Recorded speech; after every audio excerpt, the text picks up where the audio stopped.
Dirty condenser coil, very necessary to keep clean, or the compressor will overheat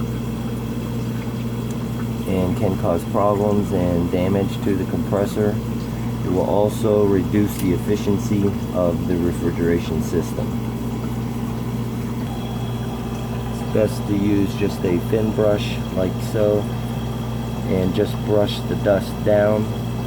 Preferably turn the machine off so that the fan is not sucking the dust further into the coil.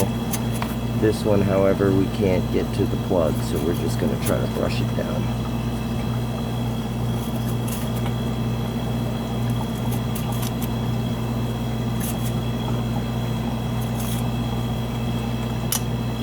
Just remember to remove that.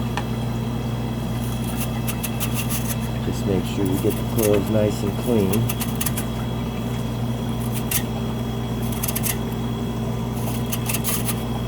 Same thing goes for pretty much all refrigeration. They all have a coil similar to this one.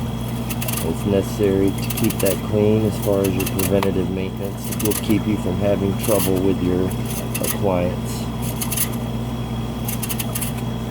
Save you possibly thousands of dollars.